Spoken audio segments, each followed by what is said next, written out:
બોરવેલમાં ખાબકેલી ઇન્દિરાને બચાવવા માટે અભિયાન શરૂ થઈ ગયું છે અને કચ્છના ભુજના કંઠેરાઈ ગામમાં બનાવ બન્યો છે તો બોરવેલમાં યુવતીને ઓક્સિજન મળી રહે તેવી વ્યવસ્થા પણ કરાઈ રહી છે। બોરવેલ પાસે 6 ઓક્સિજનના બાટલા મંગાવાયા છે તો 500 ફૂટ ઊંડા બોરવેલમાં ફસાઈ છે યુવતી ઇન્દિરા। 18 વર્ષની આ યુવતી છે ઇન્દિરા બોરવેલમાં ફસાઈ ગઈ છે। બોરવેલમાં કેમેરા મોકલી ઇન્દિરાની થઈ રહી છે શોધ।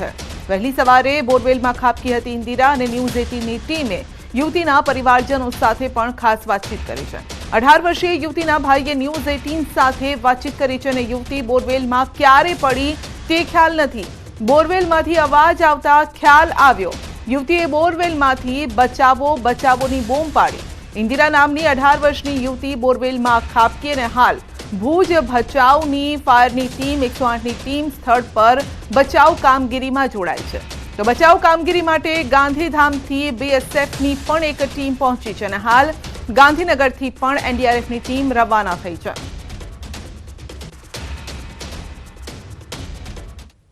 શરૂઆતમાં તો જે સૌથી બેઝિક વસ્તુ છે જરૂરિયાત છે ઓક્સિજન, એનો આપણે ઓક્સિજન સપ્લાય ચાલુ કર્યો છે અને કેમેરો છે જેથી આપણે યુવતીની સ્થિતિ જાણી શકીએ છીએ કે શું છે તો અત્યારે એ છે અને હવે એને રેસ્ક્યુ કરવાનું આપણે પ્રયત્ન કરી રહ્યા છીએ। અંદાજિત 500 ફૂટના ઊંડાઈમાં યુવતી લોકેટ કરી શક્યા છીએ આપણે। બીએસએફની ટીમ છે એ 1 કલાકમાં પહોંચી જશે રેસ્ક્યુમાં મદદ માટે અને એના સિવાય એનડીઆરએફની ટીમ પણ રવાના થઈ ચૂકી છે ગાંધીનગરથી। પરિવારજનો સાથે સવારના વાત થઈ હતી ત્યારે તેઓએ જણાવ્યું હતું કે 5:30 વાગ્યાની આસપાસની આ ઘટના છે અને યુવતી છે તે બોરવેલમાં ખાબકી અહીંથી પસાર થઈ હોય ત્યારે ખાબકી હોવાની શક્યતાઓ છે તે સેવાઈ રહી છે। તો બીજી તરફ જે રીતે વાત કરવામાં આવે તો તમામ ટીમો દ્વારા છે તે રેસ્ક્યુ ઓપરેશન હાથ ધરવામાં આવ્યું હતું ત્યારે યુવતી છે તે 490 ફૂટે હોવાની વિગતો છે તે સામે આવી છે। એટલે હાલ યુવતીનો કોઈ મુવમેન્ટ જોવા નથી મળતું પરંતુ 490 ફૂટે યુવતી હોવાનું જાણવા મળી રહ્યું છે। એટલે તમામ જે રેસ્ક્યુની કામગીરી છે તે પણ હલ કરવામાં આવી રહી છે અને તમામ ટીમો છે તે અહીં કને ખડે પગે છે। જી 490 ફૂટ એટલે બોરવેલ કેટલો ઊંડો હતો એ પણ હવે તો સવાલ થાય છે। 490 ફૂટ એટલે ઘણી ઊંડાઈ હોઈ શકે મેહુલ। જી સંધ્યા, ચોક્કસથી વાત કરી તો અંદાજે 500 થી 600 ફૂટ ઊંડો આ બોરવેલ હોવાની શક્યતાઓ છે તે સેવાઈ રહી છે। વાડી માલિકથી પણ વાત કરવામાં આવી હતી ત્યારે તેઓ પણ જણાવવામાં આવ્યું હતું કે યુવતીના પરિવારજનો દ્વારા સવારના છે તે તેઓને જાણ કરવામાં આવી હતી અને ત્યારે તેઓએ તાત્કાલિક છે તે ફાયર વિભાગને અને અધિકારીઓને જાણ કરી હતી અને અડધી કલાકની અંદર જ અધિકારી સમગ્ર ટીમો છે તે અહીં કને પહોંચીને રેસ્ક્યુની કામગીરી છે તે હાથ ધરી હતી। એટલે ચોક્કસથી કે તંત્ર દ્વારા છે તે તાબડતોબ કામગીરી કરવામાં આવી રહી છે પરંતુ જે રીતે બોરવેલની સાઇઝ જે પ્રમાણે 1 ફૂટ જેવડી છે તેના કારણે સમગ્ર મુશ્કેલી છે તે થઈ રહી છે અને યુવતીને બહાર કાઢવાના પ્રયત્નો છે તે હાલ પૂરજોશમાં ચાલી રહ્યા છે। જી કેટલો સમય લાગી શકે છે? હજુ શું વિગતો સામે આવી છે? હજુ કેટલો સમય લાગી શકે છે? અંદરથી યુવતીનો અવાજ આવી રહ્યો છે, આપે સાંભળ્યો યુવતી શું બોલી રહી છે અંદરથી? સંધ્યા, જે રીતે વાત કરવામાં આવે કે વહેલી સવારે જે પરિવારજનોએ જણાવ્યું તે પ્રમાણે તેઓને સવારના અવાજ સંભળાયો હતો કે બચાવ બચાવ તેવો અવાજ સંભળાયો હતો અને ત્યારબાદ છે તે કોઈ હજી સુધી મુવમેન્ટ નથી સંભળાવી પરંતુ જે રીતે કેમેરા અંદર મૂકવામાં આવ્યા હતા તેમાં તેઓને જાણ થઈ હતી કે 490 ફૂટે યુવતી છે તે ફસાયેલી છે અને સમગ્ર ટીમ દ્વારા છે તે હાલ યુવતીને બહાર કાઢવા માટેના પ્રયત્નો છે તે કરવામાં આવી રહ્યા છે। તો ગાંધીનગરની જે રેસ્ક્યુ ટીમ છે તે પણ થોડા સમયમાં અહીં કને પહોંચશે અને યુવતીને બહાર કાઢવા માટેના પ્રયત્નો છે તે હાથ ધરશે। જી મેહુલ, સામાન્ય રીતે આ પહેલા પણ આવી જ્યારે ઘટનાઓ બની હતી ત્યારે આપણે જોયું છે કે બાજુમાં એક ખાડો ખોદવામાં આવે છે અને ત્યારબાદ જે પણ ફસાયેલા યુવક યુવતી હોય અથવા તો બાળક હોય તેને કાઢવાનો પ્રયત્ન થતો હોય છે। અહીંયા કઈ થિયરીથી કામ ચાલી રહ્યું છે? બચાવ માટે રેસ્ક્યુ કામ કઈ રીતે ચાલી રહ્યું છે? જરા જોઈને થોડું એને નેરેટ કરી શકશો કે કઈ રીતે ચાલે છે આ કામ?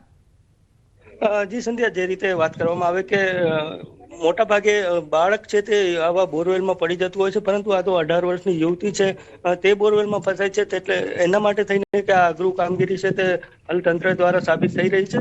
તો તંત્ર દ્વારા છે તે એક હિટાચી મશીનને પણ જાણ કરવામાં આવી છે તેમજ જે એક જેસીબી છે તેની મદદ પણ લેવામાં આવશે। તે પણ અહીં હમણાં હાલ થોડા સમયમાં છે તે અહીં કને પહોંચશે ઘટના સ્થળે અને આસપાસ છે ખોદકામ કરી અને યુવતીને જે રીતે વહેલી તકે બહાર નીકળે તે પ્રમાણના છે તે પ્રયાસો હાથ ધરાશે। તેમજ બીએસએફની ટીમ પણ અહીં કને સ્થાનિકે પહોંચી આવી છે તેઓના સાધનો લઈને। એટલે ચોક્કસથી યુવતી જે રીતે વહેલી તકે બહાર નીકળે તેવા પ્રયત્નો હાલ સમગ્ર ટીમ દ્વારા છે તે કરવામાં આવી રહ્યા છે। મેહુલ, કોઈ સ્ટાફનો વ્યક્તિ કોઈ અત્યારે આપણને અપડેટ આપી શકે કે હાલ અત્યારે શું થઈ રહ્યું છે? કારણ કે અત્યારે જે રીતે જોવા મળી રહ્યું છે ઓક્સિજનના બોટલ જોવા મળી રહ્યા છે।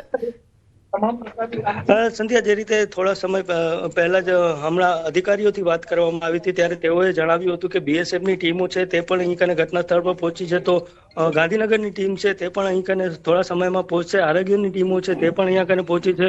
કામગીરીમાં જે રીતે ચાલી રહ્યું છે કે કેમેરા અંદર મૂકવામાં આવ્યા હતા ત્યારે 90 ફૂટે યુવતી હોવાની વિગતો છે તે સામે આવી છે, એટલે ચોક્કસથી જે તમામ અધિકારીઓ છે તેના દ્વારા પણ અહીં કને ખડે પગે રહીને જે રેસ્ક્યુની કામગીરી છે તે કરવામાં આવી રહી છે. જી, સવાલ અહીંયા પણ ઉભો થઈ રહ્યો છે, 1 ફૂટ પહોળો આ બોરવેલ છે, 18 વર્ષની યુવતી છે, એટલે એવું માનવામાં આપણે એવું માની લઈએ કે કદાચ યુવતી ની જે બોડી છે કદાચ એ સિંગલ બોડી એટલે કે પતલી હશે અને જેના કારણે 1 ફૂટના આ જે ખાડામાં બોરવેલમાં તે પડી ગઈ હશે. અત્યારે જે સામે આવી રહ્યું છે તે જે રીતે અમારા સહયોગી પણ કહી રહ્યા છે કે યુવતી અત્યારે અધવચ્ચે અટવાયેલી છે. હવે ત્યાંથી ઉપર લાવવી હોય તો કઈ એ થિયરી છે જેના થકી ઉપર લાવી શકાય? કારણ કે પહેલા પણ આપણે જોયું હતું મેહુલ કે કોઈ બીજા બાળકને ખાડામાં ઉતારવામાં આવે ને એ બાળક બીજા બાળકને ખેંચી લે જે ખાડામાં પડ્યું હોય.